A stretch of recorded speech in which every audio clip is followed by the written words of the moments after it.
Today we're exploring power struggles in marriage, something that my clients have increasingly been struggling with in our sessions. And to better help them and you, I dove into some incredible insights from Terry Real, a therapist and author, as well as my own research into patriarchy and matriarchy, and what it takes to heal from power struggles in relationships. This topic is so big, my friends, that you're not going to want to miss this. If you're anything like my clients, you probably don't even recognize you're having power struggles, but you notice resentment building in your life. And when you really get down to it, you recognize that a lot of that resentment does come from power struggles that you didn't even recognize. Let's jump in.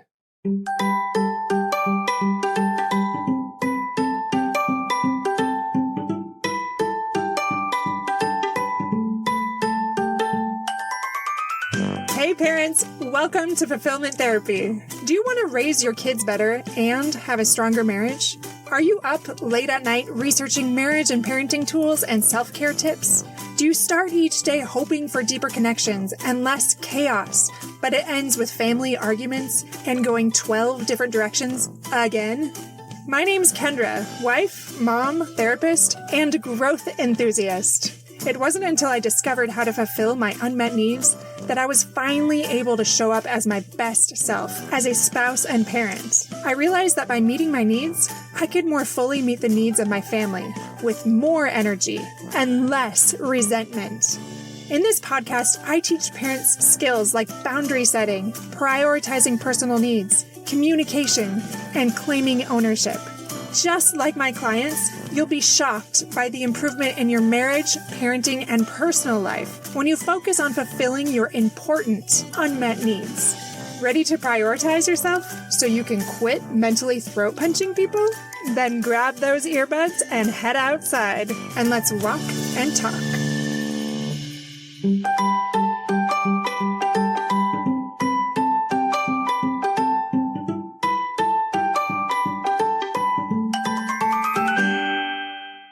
Hey friends, welcome back to episode number 118, Power Struggles, Rethinking Power Dynamics in Modern Families. Now this is a tricky topic to talk about because most of the time my clients don't recognize that they are having power struggles. They come in because they feel resentful and then they feel shame about feeling resentful in their relationships. And there's all these layers that are kind of complicated and difficult to understand. But as we work on things layer by layer and peel that back, what we find is this underlying power struggle. And often, because I generally work with conservative Christians or faith-led people, though definitely not always, with this demographic, there's some cultural differences compared to others. And now this can happen in any culture, and it very much does. So don't tune out if you're not that certain demographic, because I guarantee you will find your spot in this as well. Today we're going to explore the challenges of patriarchy and matriarchy in our homes and how that connects to part of the problem. Quickly, before we jump right in, I want to mention one-on-one coaching. If you are looking for more accountability, if you are looking for some expertise and some simple guidance and direction that's not complicated, but just breaking it down into actionable steps, come and sign up for one-on-one coaching. You can sign up on fulfillmenttherapy.org, and those are rates for the current market value of therapy, except for this has a lot more tools and resources that you can utilize. So go ahead and check that out and try it. See what it does to improve your family life and your relationships and your marriage. All right, let's hop into the meat of today. I want to start by talking about Terry Real for a second. So Terry Real is somebody that I've increasingly been hearing about as I've been reading books and as I've been talking to colleagues and friends, and I don't really know how he escaped my notice, but he has written several books and he's also a therapist and he just has a lot of experience. So I've been reading his book and listening to some interviews from both him and other people that I really admire recently so that I can help my clients more. And he said a lot of things that I wanted to speak to today because they really resonated with me and they've been resonating with my clients as I brought them up. This is one thing he said. It's not disharmony that's the problem. It's the inability to go from disharmony to repair that is the problem. he doesn't go straight into the patriarchy and matriarchy thing, but he talks about how in many families, it's perfectly normal, which was very validating to even me, to have conflict, to have disharmony. That is part of the human experience. You are okay if there is disharmony in your home. The problem is when we don't repair those things. And I might have mentioned this earlier, but my exchange student said to me, you guys often apologize, and that is not a culture that I'm used to. That's not something that we do as much in my country, or that I see as much. And that made me so sad to think that. But it's also something that I very much have had to work on. That was not my initial culture either, even if there are certain family members that might have been better at it or worse at it. In general, I didn't really see that practiced too much. So I've had to play catch up very quickly. And maybe you're like me in that regard. When I talk to my clients about their upbringing, which I generally do as part of therapy, they often tell me that things weren't discussed after arguments. So after that conflict or those arguments, life just went on without any apologies, without any ownership or validation or acknowledgement. And I want you to explore your own family life right now. What does it look like after arguments? And maybe in your mind, you think that you do repair and you do take ownership and you do apologize. But maybe check in with your family members. Ask them, do you think I apologize when I make mistakes? Do you think I take ownership? Do you think we as a family culture as a whole, do you think we repair as much as we could? And just see what they say.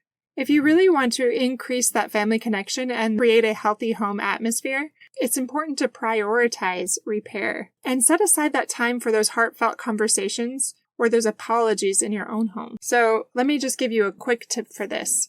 Maybe this looks like scheduling a regular family meeting to address any tension or conflict that might have come up in the last few days, and allow each family member to express their feelings and perspectives, to express their feelings and their thoughts on things in a safe and respectful place without becoming heated. And this often requires doing it a little later, but coming back and revisiting that. Now I want to talk briefly about empowerment in relationships. Like I mentioned, I often work with a lot of religious clients, and there is this pattern that I've seen emerge that when there are these traditional gender roles, there's this underlying tension or this push and pull and these power struggles that ensue. Terry Real said this, under the patriarchal system, you can either be connected or powerful, but you can't be both. I was unsure how this would go over with some of my clientele because, like I said, many of you are quite traditional, which is completely fine, or quite conservative, I should say. And anything that sounds or feels like it might threaten beliefs causes people to shut down. Now, I want to be very clear here. I'm not saying anything about anything religious. I'm talking about cultural norms. For example, in my church, the Church of Jesus Christ of Latter-day Saints, people largely believe that this is a very patriarchal system. And in some ways, I agree with that. And in other ways, as I've done further research, I recognize that is actually not what it is. There is some elements of patriarchy where the priesthood was set up, handing it down from father to son. And so there is this patriarchal order in that way. But when you really look at what patriarchy and matriarchy or feminism and all of these other things mean, you get a better understanding of what it is that conservative cultures believe or want in their families. And it's often not what is actually existing. What I'm actually hearing about in my sessions with my clients is that there is this unhealthy dynamic or these unfair sharing of roles in the relationship. Those traditional gender roles have led to resentment and frustration in their marriage. I'm not interested in a debate on whether or not you should stay at home with your kids or if the mom should work or any of those things. That's truly not what this is about. What I am interested in is the positive and negative results that we're seeing in these homes, whether it's a patriarchal home or even this matriarchal home. As I hear my clients' stories, I wonder if we're missing the mark. Are we too far on either side? Now, mostly you don't hear people talk about matriarchy anymore, but I feel like feminism has morphed into something that is more matriarchal. So initially, feminism started to make sure that there were equal gender roles, but over time, it feels like it's become tainted somewhat, and there is more of this bitterness and resentfulness and anger and this putting down of men in general instead of elevating or working collaboratively, working together. So whether you want to call it matriarchy, whether you want to call it feminism, whatever it is, there's this one side where the woman is very much in control and has the majority of the power, and on the other side, it is the man that has the majority of this power. So are we too far on either side in our home? It's interesting, and Terry Real even talked about this, about how vulnerability and authenticity is so much connected to this. If we can be truly authentic and vulnerable in our interaction with our spouse, or in any relationship, there really isn't a need for dominance by either side, by the masculine or the feminine. It's more of a biarchy, and I actually had to look up that word. So a biarchy is when two people lead. And I recognize in a fallen world, in this world with mortal people with many flaws, it's very difficult to achieve this successfully. In my research, I came across this scripture, which many of you know if you are Christian, and it says, "Neither is the man without the woman, neither the woman without the man in the Lord." There's an equality. We both need each other. It's a collaborative, interpersonal relationship. So if you are a Latter-day Saint, which many of my listeners are, but not all, again, this can apply to anyone, but on their website it says, men and women are equal. One is not superior to the other. They are also different, with different roles within a family. Both men and women fulfill their highest purpose together as husband and wife, not separately. So there are differences, and yet there is this complete equality. So in that way, when people say Latter-day Saints have this patriarchal society, I'm like, well, maybe culturally, but ultimately that is really not what we're looking for. We are looking for this biarchy where there's that equality where both are essentially leading, but maybe in different ways. I want to read some other scriptures that I really like that very much apply to any belief system, but it is very profound. This is what it says. "We have learned by sad experience that it is the nature and disposition of almost all men, or people in general, as soon as they get a little authority, as they suppose, they will immediately begin to exercise unrighteous dominion. Hence many are called, but few are chosen. No power or influence can or ought to be maintained by virtue of the priesthood," or even get rid of that part. So no power or influence can or ought to be maintained only by persuasion, by long suffering, by gentleness and meekness, and by love unfeigned, by kindness and pure knowledge, which shall greatly enlarge the soul without hypocrisy and without guile. Now, I need to break that down a little bit, but I love that. As soon as people get authority, they begin to exercise that unrighteous dominion. Like it's our fallen nature to do so. That natural man, that part of us that's our lower self instead of our higher self.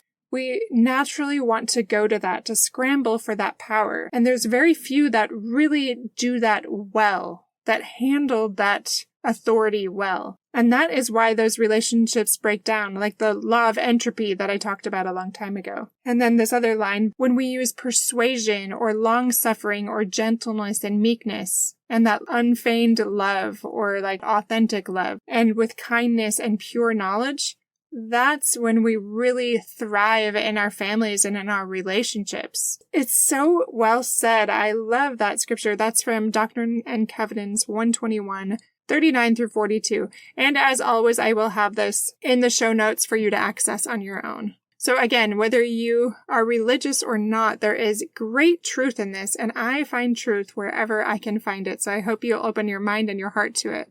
Now I'm just going to give you a quick little tip for this kind of thing. How can you be more authentic in your relationship? How can you have a relationship without exercising that unrighteous dominion? And this goes for men and women. Please, in your mind, do not just think it's the men. Well, one thing you can do is be more assertive. Express your feelings and your needs. Use I statements. Refrain from blaming or criticizing the other person. And check in with your family. Ask them questions like, do you think I'm a little too controlling or I use my authority unwisely? Do you think I'm a little too domineering? How do you see that? What can I do to improve that? So I'm leading more with persuasion and long-suffering and gentleness and meekness and authenticity and kindness.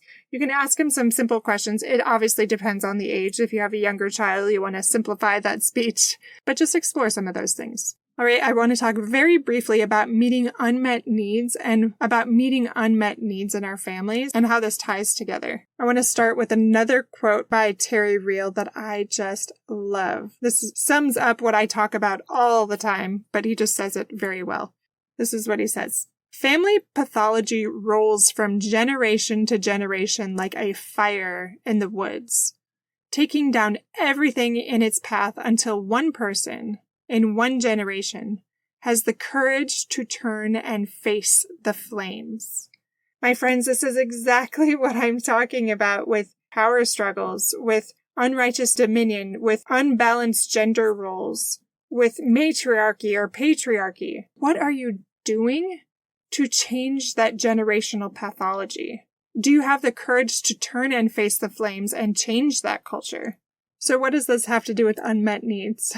Well, maybe your family members have difficulty expressing what their unmet needs are. Maybe they feel like there hasn't been enough repair on things in the past, and they don't feel like it's a safe place to talk about those things and be authentic and vulnerable. Changing just a couple key things, like I mentioned before, will really help with this. And another simple tip is you can practice actively listening and express empathy when a family member actually does have the courage to express their needs or their concerns. And in those moments, try to understand and validate their perspective, especially before you offer solutions or advice. That's very difficult for anybody. Do a little bit better. Hold off a little longer on those solutions or advice. All right, my friends, I just want to end with 5 simple things that you can do to minimize or eliminate power struggles in your relationships. Namely, your marriages, but really anything. So the first one is something like I just mentioned. So practice that active listening. Are you truly listening to your spouse's perspective without interrupting them or without invalidating them? Are you trying to understand their point of view before expressing your own? And do you communicate that empathy? Even as I say those things, I'm like, I don't know that I've completely done that recently. Like my husband and I just had a discussion this morning, and I'm pretty confident I didn't do those things. So I'm making this mental note to repair right away when I'm done with this. Number 2, foster mutual respect. Do you have mutual respect for one another? Do you value each other? Do you talk about the contributions you each make, about what you notice that they're doing? When you talk about things, do you do it in a way that's not belittling or dismissive? Do you treat each other with kindness and consideration, like those scriptures that I mentioned, or how to do things without that unrighteous dominion? The next one is share responsibilities equally. So divide the household chores, divide childcare duties, and decision-making responsibilities fairly. This goes both ways. I know a lot of wives out there that are so resentful, but they are part of the problem. Sometimes they say they don't want those things, but they are very particular about how things are done. So essentially, they are setting these parameters themselves by being unfair in how things are carried out. And also another way I see it is sometimes wives expect their husbands to be the breadwinner when they do have the time, even though they say they don't, to bring in some money or to help alleviate some burden in even another way, and expressing what that could look like and being open to it, even if it's inconvenient for you. And I'm going to be the first one to raise my hand here. I could do this in better ways. I also just want to briefly talk about that division of household chores. In very traditional, conservative, religious homes, women will say like, oh, my husband would never do that. Well, that might be an assumption, and maybe there is going to be some pushback, but anytime there are boundaries, it's up to you to maintain those boundaries. My husband wasn't overly thrilled about dividing up cooking responsibilities or laundry, but when we talked about it and broke it down in a respectful way, especially as we recognized that we were both working the same amount, then he understood why it was important to divide up more of those household chores at this stage when it might have looked a little different before. But even if he is working full-time, I know a lot of women think, well, I need to get up with the kids all the time, or I need to do this all the time because he works 8 hours a day. Well, if you break it down, are you working 12 hours a day? Do not sit down. If that's the case, it's going to cause a major resentment, and chances are pretty good that he is more willing to do something than you realize if you would communicate your wants and your needs in a respectful, loving way. All right, number 4, set clear boundaries. I already alluded to this, but it's really important to set those clear boundaries and expectations in the relationship. This requires clear communication about your needs and even your preferences so that you can avoid that misunderstanding and you can avoid those conflicts. Now, maybe not completely, but you can definitely minimize them. Last but not least, number 5, seek compromise and resolution. It's important to approach disagreements with a willingness to find some common ground and compromise. Compromise is really difficult for a lot of people, but that is what decreases resentment. So focus on finding those solutions that can benefit both sides. And I tell my kids this all the time too. Like, explore what is a win-win for both of you, instead of just focusing on winning the argument or winning that power struggle. Be proactive in addressing conflicts and resolving those issues together. So those are 5 tips, again, that will help minimize or eliminate power struggles in your marriage. It just depends on how humble each side is. And if you can recognize some conflict is part of the human experience. We are doing okay, but this is a way to elevate our fulfillment and become our better self. My friends, when we prioritize repair and we practice assertive communication, as well as foster that mutual respect, we really do pave the way for healing, for growth and fulfillment in our families. When we share those responsibilities and set those clear boundaries and commit to compromise, we're able to create an environment where each family member feels valued and supported. And this creates stronger, more resilient relationships. Listeners, remember, we're all learning. We are all human. As long as we continue to repair and continue to try to change those unhelpful cultural patterns, then your family is going to be okay. They just want to see that you're willing to keep trying.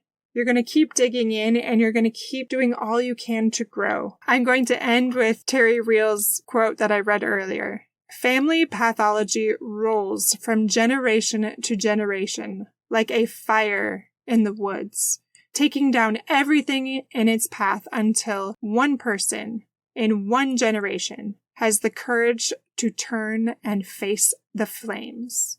My friends, I pray that you will have the courage to turn and face the flames so that you and your loved ones can become your best self with greater fulfillment.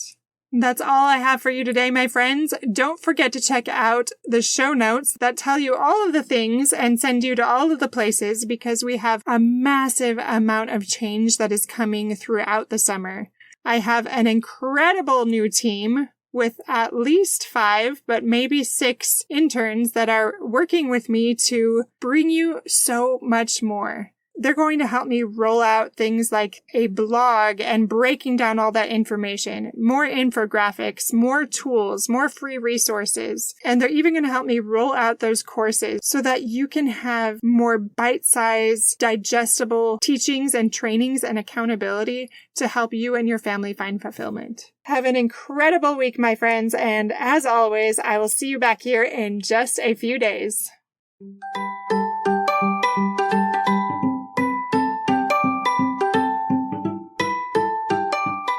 Hey friends, I hope you enjoyed today's episode. If you did, chances are someone else would too. Would you take 30 seconds to share this with a friend who's looking for greater family fulfillment? And while you're sharing, tell me what you think about the show by leaving a review on Apple Podcasts. It refuels me when I hear this podcast is helping you. No matter what your house or your hair looks like, I'll meet you back here every Monday and Thursday morning for more episodes. Until then.